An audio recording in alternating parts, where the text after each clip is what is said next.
Island Pacific. Yang berbahagia Datuk Ismail, President of the Penang Island Municipal Council.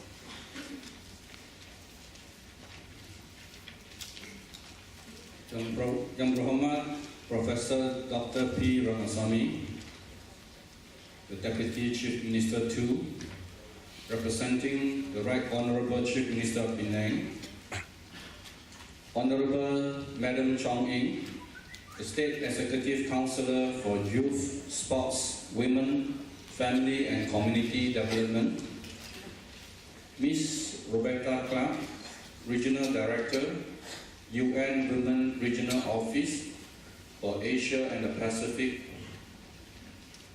our esteemed guests from the United Nations organizations, honorable members of Parliament and State Legislative Assembly, the President of the Penang Island Municipal Council and Seberang Prime Municipal Council, yang berbahagia Datuk-Datuk, Tatin-Tatin, friends, participants, especially our foreign guests who have come all the way to Penang to participate in this Asian Regional Conference.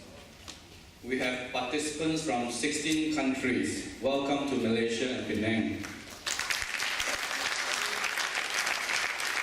We are from Austria, Bhutan, China, Germany, Hong Kong, India, Indonesia, Korea, Nepal, Pakistan, the Philippines, Portugal, Sri Lanka, Thailand, Timor-Leste, Vietnam, and last but not least, of course, from all over Malaysia. Welcome once again to Penang, the Pearl of Orient under transformation, and in particular to Georgetown, UNESCO World Heritage Site. It is indeed a great honor for me to stand before you this morning to welcome you to this Asian Regional Conference entitled Gentle Responsive Budgeting (GRB) Narratives, Transforming Institutions, Empowering Communities. Our gathering at this conference today is the accumulations of many months of discussion and planning by the various subcommittees set up to prepare for this important event. As the chairperson of the conference committee, allow me to take this opportunity to officially thank each and every committee members for the many hours of hard work they have put in to help make this conference a reality. In order to organize this conference, we mobilized a large team with support from staff members of both municipal councils and the Penang State Government. Of course, the Penang Women's Development Corporation (PWDC) team, together with officers from the two local councils, have been instrumental in coordinating all efforts to organize this conference. And I would like to congratulate the entire team for a job well done. I would also like to take this opportunity to acknowledge and thank the United Nations Women for agreeing to be a partner and collaborator for this conference. I would like to specifically acknowledge the presence of Ms. Roberta Clark, the Regional Director, UN Women's Regional Office for Asia and the Pacific. It is my fervent wish that there may be more of such collaborative efforts in future. As you all know, this conference is entitled GRB Narratives, Transforming Institutions, Empowering Communities.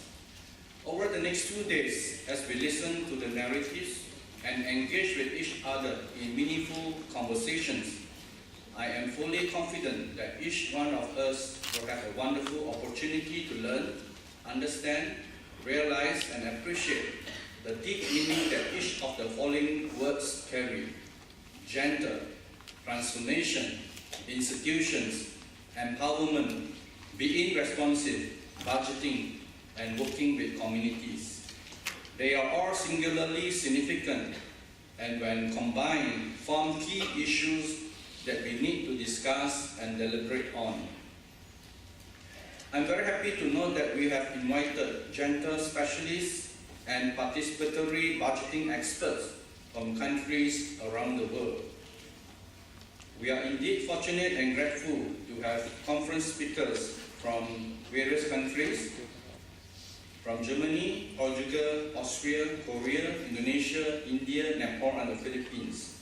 And I thank them for accepting our invitation to share their expertise in this important conference. I would also like to thank the various sessions chairs, as well as the facilitators, co-facilitators, and presenters for their contributions. With such a wide array of countries represented, and each with their unique economic, social, and political realities, I am certain that we can draw valuable learning points from the conference papers that are to be presented.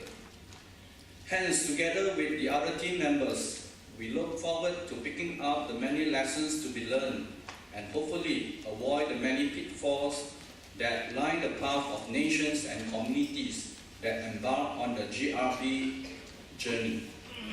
Here in Penang, the GRB team of the Penang Women's Development Corporation has embarked on this journey since 2012, with planning from as early as late 2010. And after 2 years, they have recorded success in various areas, particularly in terms of organizing community participation in the pilot projects at 2 low-cost, high-rise flats in Jalan Sungai on Penang Island and Ampangan on the mainland. PPR, by the way, refers to low-cost flats owned and managed by the local municipalities. Hence, although we are the new kids on the block, we do have some experience to share. In the sessions to be held over the next 2 days, we look forward to some enlightening and thought-provoking discussions that will challenge us to relook at the conventional way of budgeting and allocations of limited resources. We will have the wonderful opportunity to learn of the experiences of countries that have made impressive inroads with the mainstreaming and institutionalization of gender at all levels of government, local, state, and federal. I understand that there will be sessions on outcome-based budgeting with an emphasis on recognizing gender elements. It should be very enriching. And I may take this opportunity to draw your attention to the latest development in Malaysia, where I understand that the Ministry of Finance has issued 2 circulars, one in 2013, which emphasized on the need to prepare budgets by using the GRP approach. And another Treasury circular in the year 2014, where the whole country, the ministries, the agencies are required to prepare their budgets by using the GRB analysis approach. And we in Penang have taken the right step, starting from the local councils and hopefully to the state government, because this is now a national requirement and policy.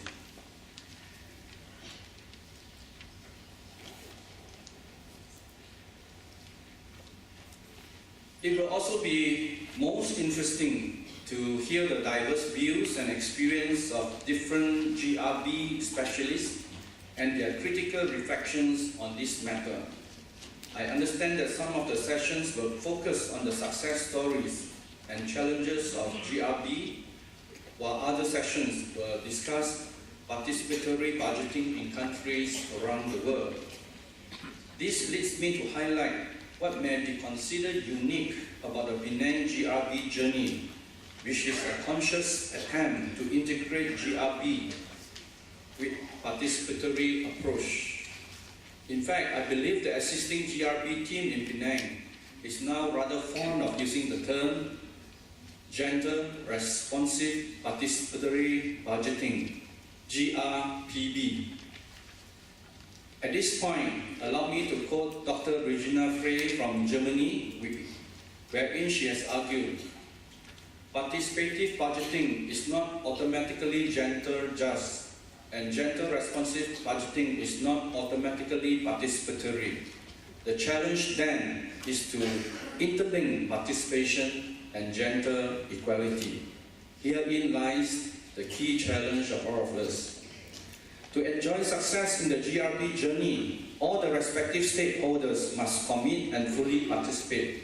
The institution, be it the local councils, the state government, and the community or general public, will need to work hand in hand with the PWDC and GRP team to eventually make gender responsive participatory budgeting a reality in Penang. In our quest to be a modern, progressive, and international city, it is imperative that we are totally committed to addressing the ever-important quest of striving for gender equality and social justice. In this regard, I'm happy to announce that the state government of Penang will continue to give our full support to PWDC to champion the objective of mainstreaming gender and seriously addressing all forms of gender imbalances that continue to challenge us. Gender-responsive participatory budgeting will be one of our key result areas as Penang moves towards outcome-based budgeting. In conclusion, I wish all of you the very best as you get together for a fruitful exchange of ideas and productive deliberations through the meaningful conversation that you will be having with one another. Thank you very much. Chair. Honorable Professor Dr. Ansani Karim-Nasani, Honorable Tuan Chow Hon Yao, Honorable Tuan Chong Heng, Datuk Fatia Ismail, Tuan Mayun Manna, Mohammed Sharif, a representative of UNICEF and UN colleagues, all esteemed guests from international and local organizations, distinguished delegates, friends, fellow participants, good morning. On behalf of UN Women, I would like to extend a very warm welcome to all the conference delegates. And I would especially like to, at the outset, thank the Penang Women's Development Corporation for its leadership and indeed its partnership with UN Women in the convening of this conference. As you are all aware, globally, there is a huge discussion ongoing on the shape of the international development agenda in the post-millennium development goal world. What is crystallized everywhere in this really robust consultation is the centering of inequalities as an impediment to poverty reduction, to development and security. Within that consensus, the centrality of ending gender inequality has been repeatedly reaffirmed because gender inequality is, as we know, one, universal, two, cross-cutting, that is to say, it coexists with other forms of inequalities, and in fact it compounds inequalities, and three, it is experienced both in the public and private spheres. Much has been achieved in the last 30 years, but there's still so much to be done. While we have a range of national, international, and regional norms and standards, everywhere there is, in the language of UNDP ESCAP energy report, an abiding bias against women. And yes, there is an implementation gap between norms and policies and implementation programs in the field. Gender-responsive budgeting is both a way of thinking and a tool to close that implementation gap.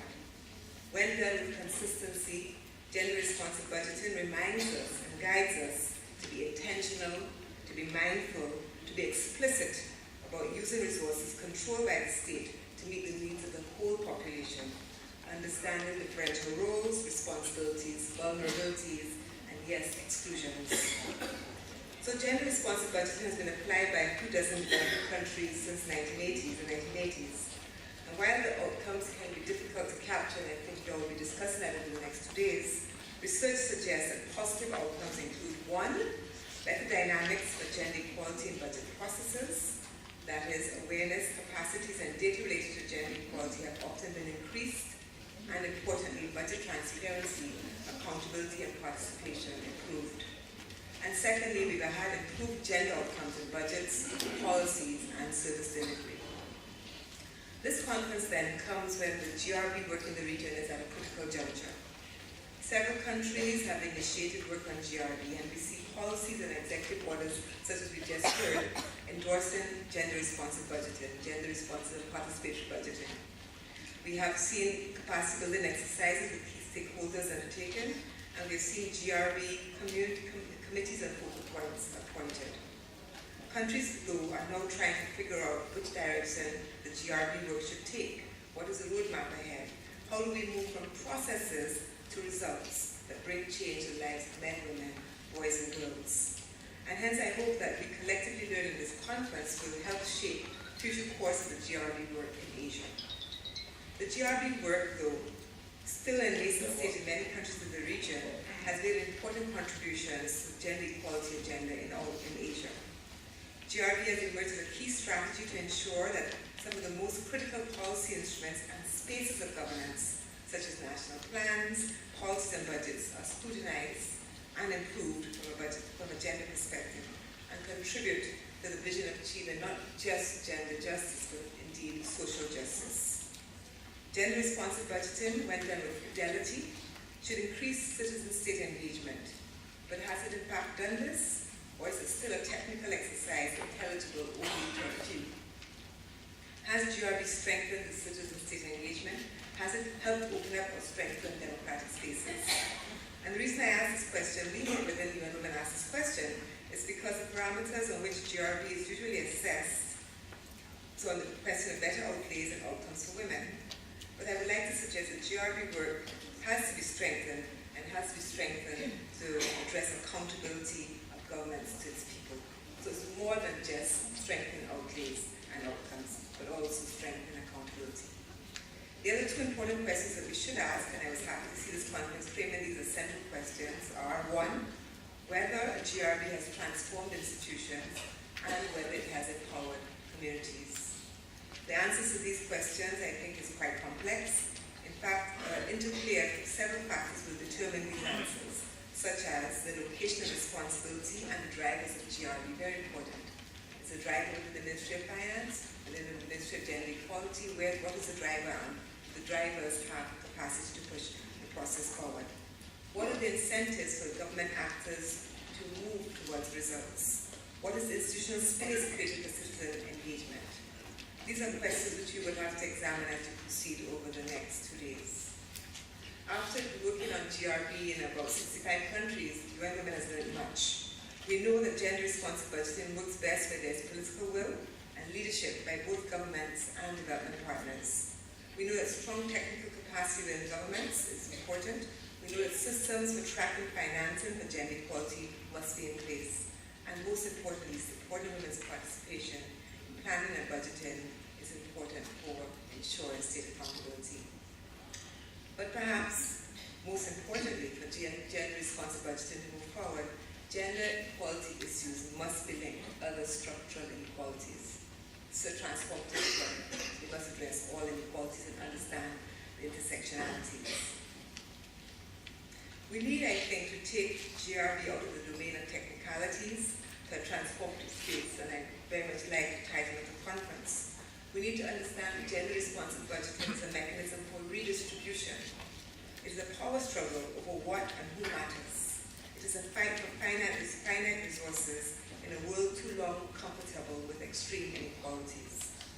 In a recent speech, the head of the IMF, Ms. Christine Lagarde, spoke to this issue of inequalities, and in making policy prescriptions such as more progressive taxation, improving access to health and education, and putting in place targeted and effective social programs, she acknowledged that this work is not neutral, it's not power neutral.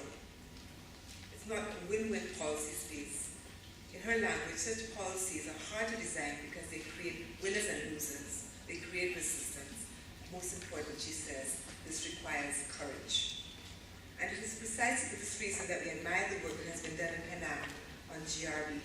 Not only is Penang a pioneer state that, despite financial constraints, set out to initiate GRB work in a very ambitious manner, but the way GRD has been done in Penang clearly demonstrates a commitment to strengthen the relationship between local government and the people, and to ensure that the process of policy making and budget allocations is as inclusive as possible. I like the title, I think, not only because it has transformed institutions in it, but also the language of narratives. When we think of narratives, we think of stories, no? Not one story, multiple stories, because you enter the story depending on your perspective. So there's more than one tale to be told, even in a narrative. And narratives imply beginnings, middles, and end. Maybe the beginning is the political will, maybe the middle is the capacity building and the action, and maybe the end is the result, transformation of women's lives. And you have multiple protagonists. All of us here have responsibilities to ensure the world is a more equal place, a more safe place, a more secure place for all men, women, boys and girls. So I would like to take this opportunity to extend UN Women's deepest appreciation for all those involved in pulling this conference together, and especially to the Penang Women's Development Corporation for holding this entire event. And of course, its leadership, its clarity, its vision, not only here in Penang and Indonesia, but in the Asian region. For UN Women, gender responsive budgeting remains a priority area of work, and we expect that with sustained attention and accountability, our collective efforts will transform the domain of policy and budget making so that the gap between rhetoric and reality of gender equality is bridged. I wish to assure the Penang Women's Corporation of UN Women's commitment to this solidarity and to this partnership and to the transformative work that we have ahead of us. Thank you very much. Thank you. Yang berhormat Tuan Chow Kuan Yew, State Exco for Local Government, Traffic Management and Flood Mitigation and Chairperson of the Conference Coordinating Committee. Yang berhormat Puan Chong Eng, State Exco for Youth and Sports, Women, Family and Community Development, and the Chairperson of Penang Women's Development Corporation, PWDC. Ms. Roberta Clark, Regional Director, UN Women Regional Office for Asia and Pacific, Presidents of NPPP, MPSP, our esteemed guests from international and local organizations, Yang Berhormat, Datin, Dato, friends, especially our foreign guests, fellow participants, ladies and gentlemen. A very good morning to all of you, and a very warm welcome to this important Asian Regional Conference, Gender Responsive Budgeting, Narratives, Transforming Institutions, Empowering Communities. You have come from near and far, and we thank you for your time and your interest in attending this event. It's a testimony to the progress we have made in the GRB journey in Penang that we are all gathered here today. As you may know, that in March 2008, Penang voters made a momentous decision by voting in an opposition state government for the first time in over 40 years. This is a state government which it is my privilege to lead and which was resoundingly returned for a second 5-year term in May 2013. When we increased our support by winning 30 out of the total 40 seats and 68% of the popular vote, the highest in the country.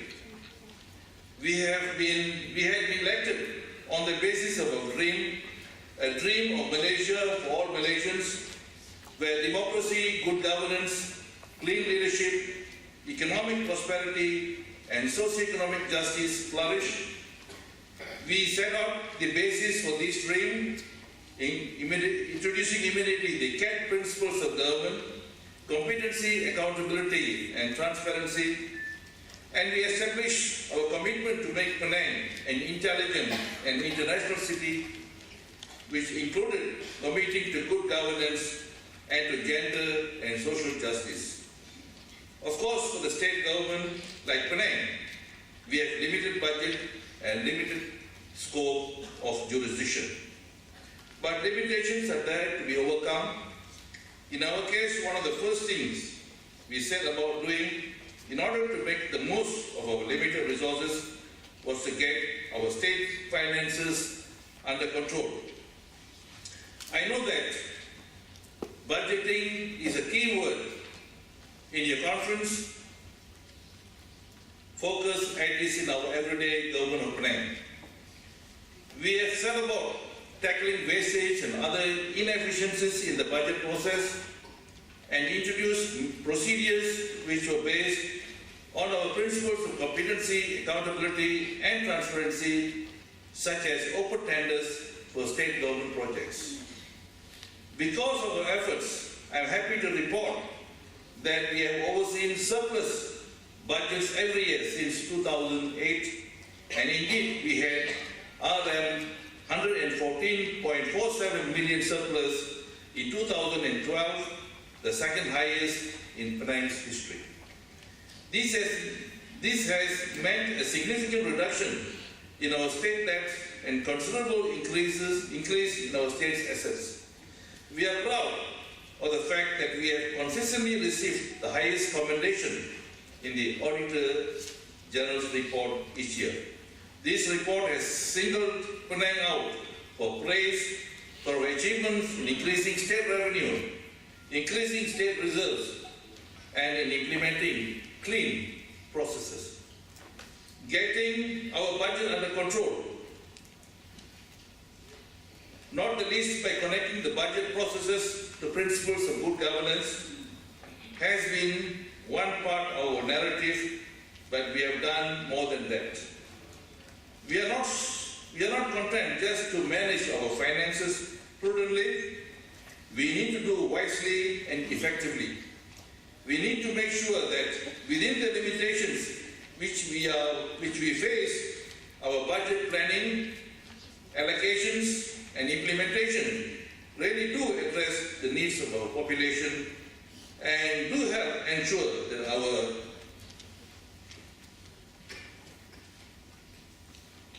dream of a socially just state is ever closer to become a reality. This means that we need to have clear priorities and targets for our allocations and a good system of monitoring and evaluation.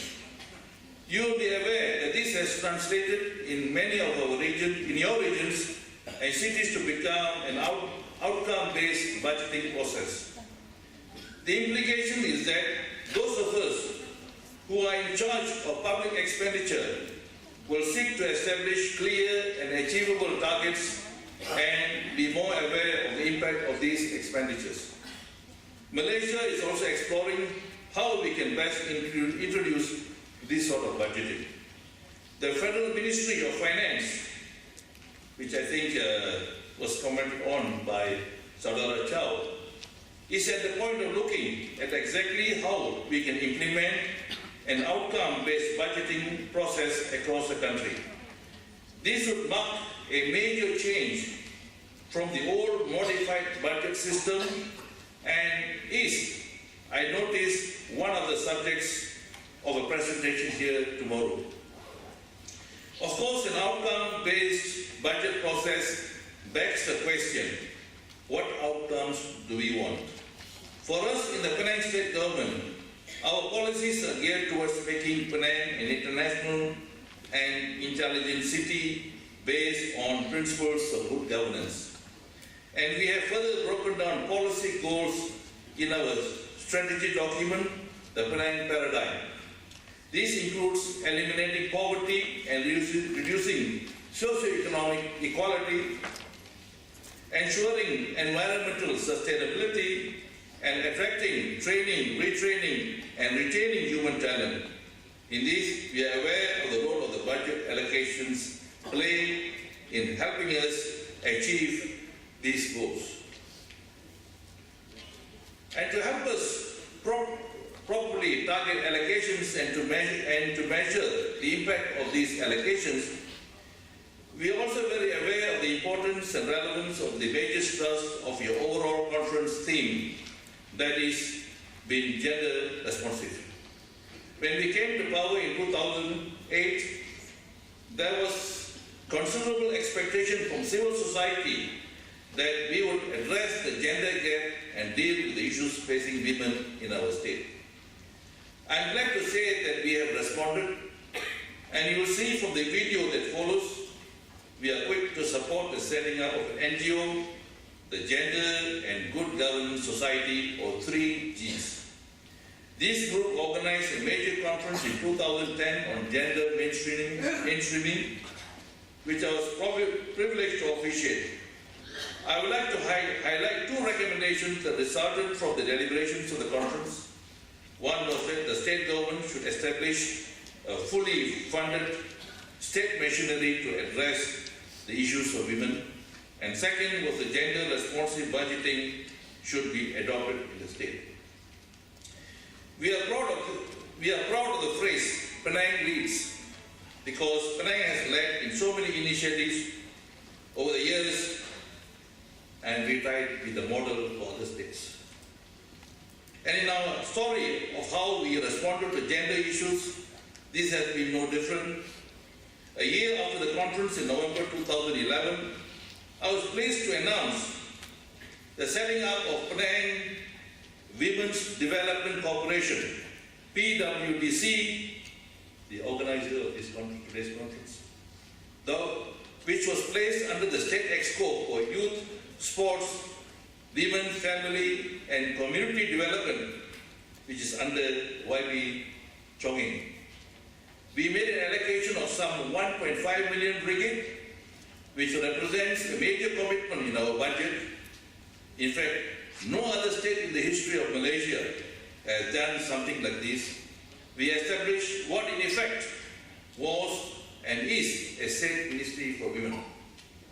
From the outset, the Gender Responsive Budgeting Project was designated PWDC's flagship project, an undertaking we specifically supported through an allocation of 200,000 ringgit a year for a pilot project to run for 3 years.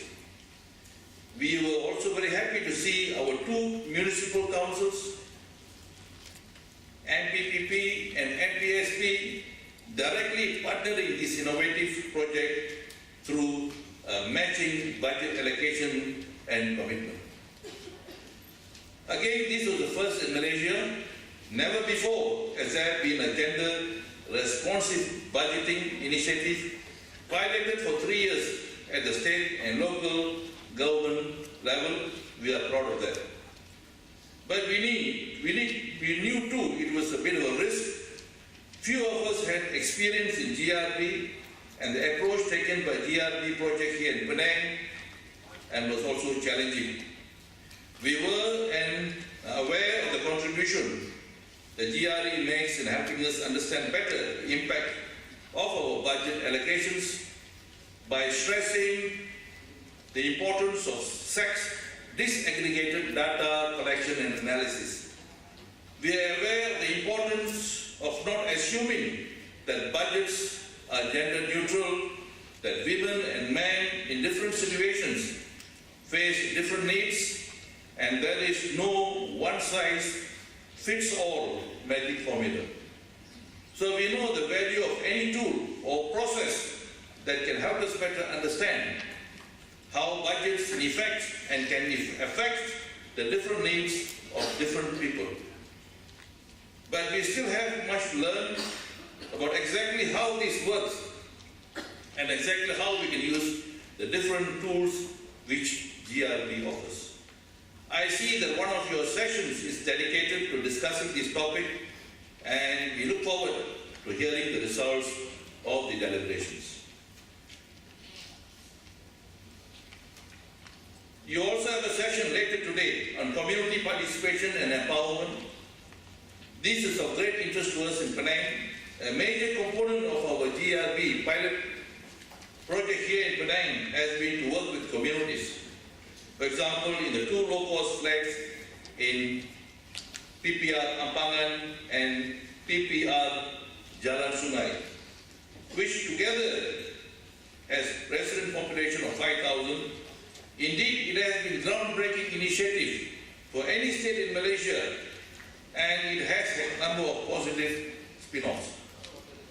Firstly, by involving women and men, girls and boys in the identification of their own needs, you were able to get a much better idea of what they really wanted.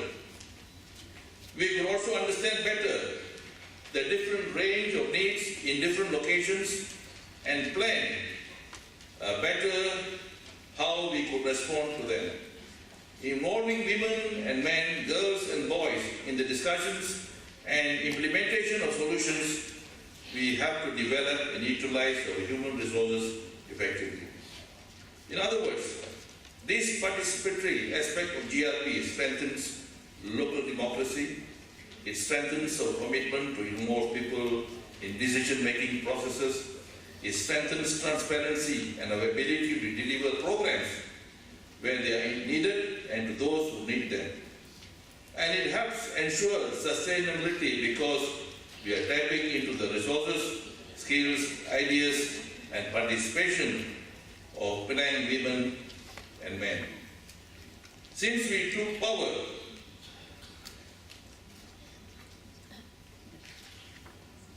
there have been a number of speeches about the importance of building our human resources.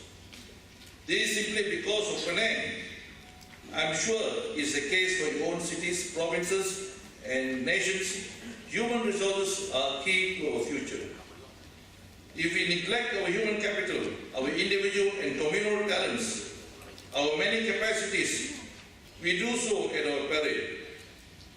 In an ever more competitive world and in an ever more challenging environment, building our local capacity and our resilience can only be good for our sustainability and the future. And these need to be built without discrimination. Indeed, more than that, with commitment to ensure that our women, men, children have the opportunity to participate in local and national affairs in whatever way they choose without hindrance or obstacle.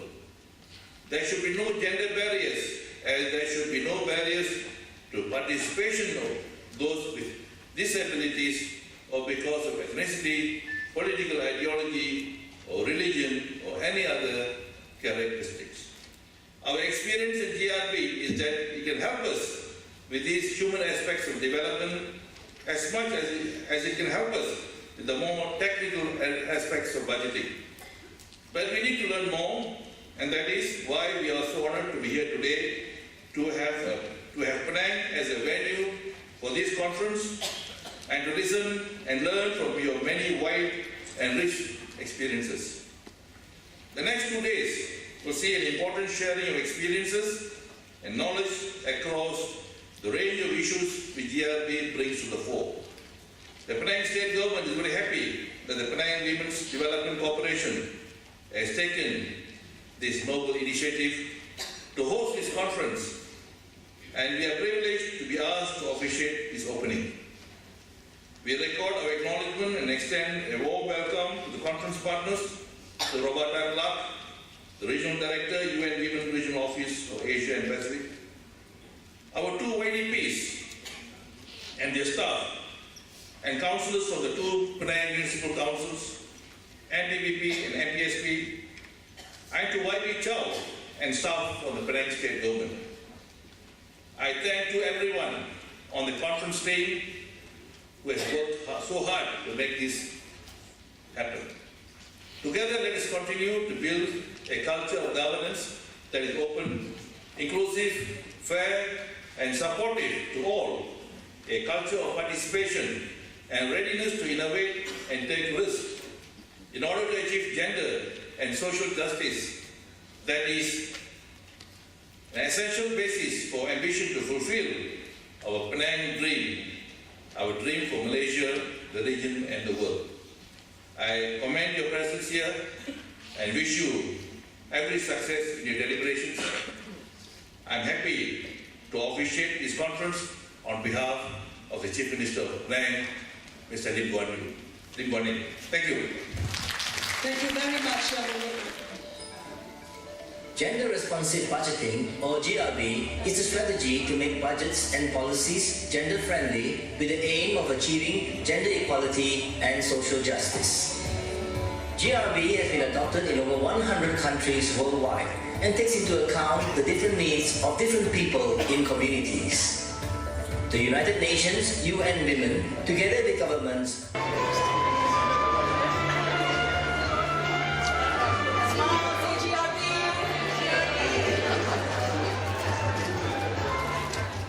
future budget will not less than the budget we have, as far as possible, and we hope to get the budget we need if we need it. And I think the government, the EXCO members are very supportive. As long as we produce results, as is result oriented, as long as we